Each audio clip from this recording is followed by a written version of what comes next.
Okay, it's vlog 25. I'm doing an additional couple of vlogs in a row because I just want to get them out of the way, and maybe then I can do a little bit more resting. I'm just going to hop into it. I haven't been feeling that well. There's an update, but what else is new? Just been a little fatigued today. Yesterday I was okay. Today, less so. I got full 8 hours of sleep, broken up, and then I fell asleep again during the middle of the day for a couple hours because I just when you, the energy literally just drained out of my body, and I felt like kind of weak, and I still feel kind of weak. But anyways, this is about hope is a dangerous thing? Question mark. And this comes from the Shawshank Redemption. Obviously, I titled it purposely for that because it's when Red and Andy are talking about it, and this is what Red says to Andy because Andy's talking about, hey, I'm going to get out one day, yada yada yada, and I'm going to go to Chineo in Mexico, and Red is basically saying, look, as a lifer, basically, this hope has no place in prison. You're a lifer. That's what it means. You're here for life. However, that context changes when Andy gets out. He jailbreaks. He lives his life outside of prison. He did it. He got out.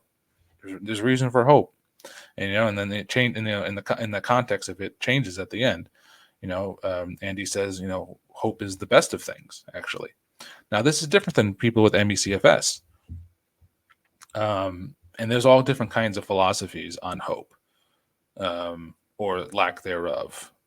Most famously are actually people who are against it, which are people like Emil Soren and Arthur Schopenhauer. Uh, Emil Soren saw it as a slave virtue. Emil Soren saw it as something that was um, an obstacle to clear thinking and authentic living, and that if you abandon hope, one could see the world more clearly and live more genuinely and free from illusions. Now, let me tell you where I agree with him on that. When you have MECFS, okay, because again, philosophy is very decontextualized sometimes, which is why I don't like it. I think you need more of an immanent critique than something that is more broad and general like this.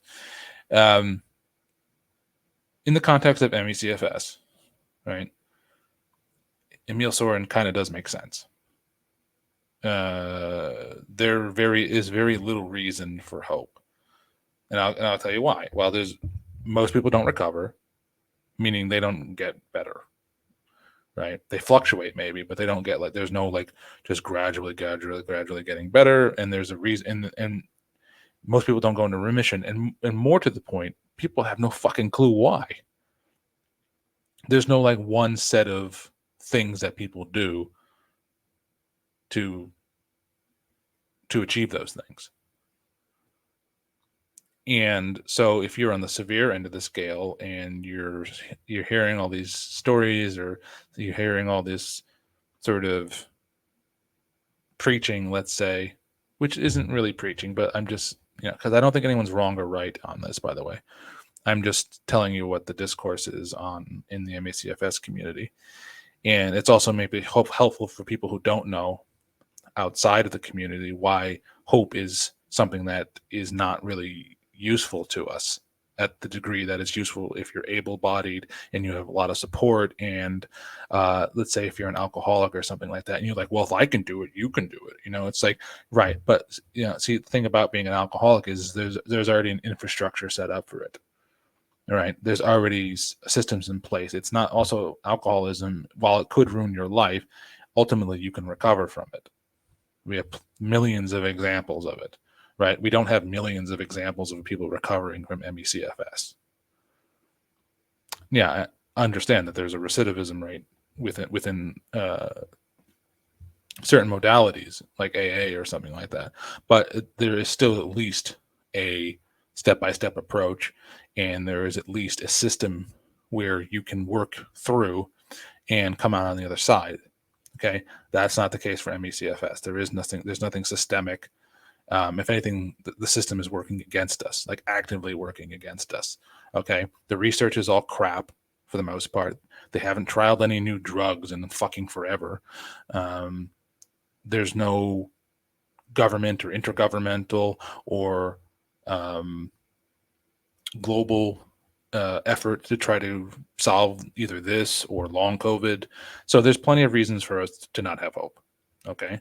And the fact that some people might be, you can point to one example or two examples every fucking year of someone who gets who improves and who is active on social media. It is not reason for us to go, oh, I'm going to get really happy about this. And so that's what's happening right now. There's I'm not going to name anyone, but there's someone who is very active on Twitter and Facebook, and they should be happy that they've improved from being bedbound to being able to go out and do things.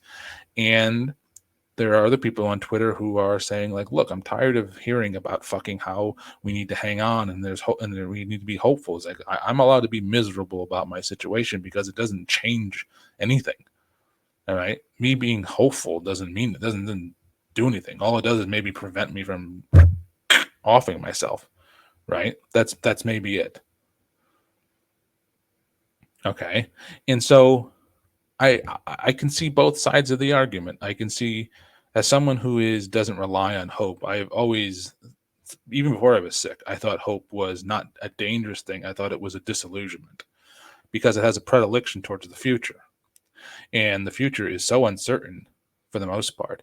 Unless you are, you know, uh, looking forward to the future, I suppose, then it can distort your view of how now works and being present. And so I think being present for most people who have MECFS is more important than thinking about the future, because it's about, how am I going to get through today? Right? How am I going to get through the next hour? And if you're very severe, how am I going to get through the next second? For most people, right? You can't think about, even if you know that you're going to be sick for decades, or you're going to be in a crash for a year or something like that, or a crash for months. You can't think in those terms of hope, because again, it's geared towards the long term, and the long term for the people with MECFS. Why would I think about the long term? I'm sick today. I can only think about the long term in the unfortunate knowledge that this is probably a lifelong affliction, even if there are therapies that come along, right? Like people who have HIV, they still take medication. They don't not have HIV. They don't not have other issues that crop up, right? They have a lifelong affliction. Okay. Like my dad has diabetes, for example. Okay. And so like he has to deal with that for the rest of his life. So again, hope has its place, but I think I wouldn't call it hope in our case. Like, I don't have hope. I have realistic expectations. And for me, that is just as good as hope. My realistic expectation is that more than likely than not, there's not going to be anything in the next 5 years. More than likely than not, there's not going to be anything in the next 10 years, even. And so I have to work within that. Can I improve on my own somehow? Yeah, but it's going to take a lot of luck. It's going to take a lot of fortuitous events of me not getting worse, of me not getting sick, of me not injuring myself in the process of trying to recover, as well, as some people get worse on their of taking certain medications that they say help. So it is. I don't think that it is unreasonable to be angry at it, but I also think it is also reasonable for people who have gotten better and improved to want to share their story. I don't think anyone's wrong or right.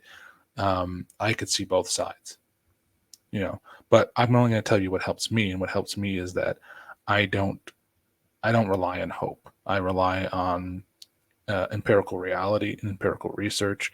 I rely on the psychological warfare that has to go on in your own brain in order to survive each day. All right. And I focus on survival.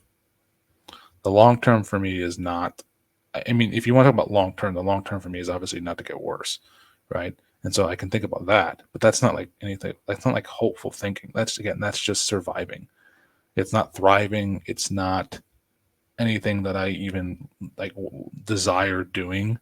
It's just something I have to do. So that requires a lot of things. That requires me not losing my housing. That requires me to be very frugal. That requires me to delay things that I would otherwise just do if I were healthy. This requires me to um, figure out different ways to conserve my energy if I can. It requires me to rest more often than I need to and just to sleep when I need to, right?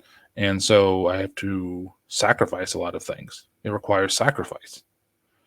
And I'm not saying people who in other different illnesses don't do that. I'm just saying that when you have ME/CFS and there's no curative and there's no therapies and there's nothing on the fucking horizon for that, it's different. Okay. And it's not an oppression Olympics. I'm not saying, oh, we have it harder than people with than cancer and we have it harder than people with ALS. But like, look, I'm just telling you what I know about being sick with this illness, and I know what it does to your concept of hope. And I know that some people, and I don't blame anyone who is hopeful. If that's how you want, if that's how it helps you, then that's how it helps you. But you should also understand that probably the overwhelming majority of people don't agree with that way. And I would imagine that most of the people who are um, who don't are probably closer to like being more towards the severe end, where they don't think that making gradual improvements is a something that is possible in the short or long term. So that's all I really wanted to say and to address this because um, it's a touchy subject, and I feel bad for everyone with those illness, obviously. And my next vlog will be about an AMA I did, and Ask Me Anything on Reddit, which I got a lot. Actually, did get a lot of questions, believe it or not, and and I try to answer as best I could. And so I'll go through that, and hopefully it won't take too long. But I'm trying to keep these between 10 and 12 minutes. So that's it. I'll see you next time. Stay whatever. I don't know. I was gonna say stay hopeful, but that would have defeated the purpose, I suppose, of this video. I'll just say stay alive as best you can. And no, that doesn't sound good either, because that just make. But I'll just say bye.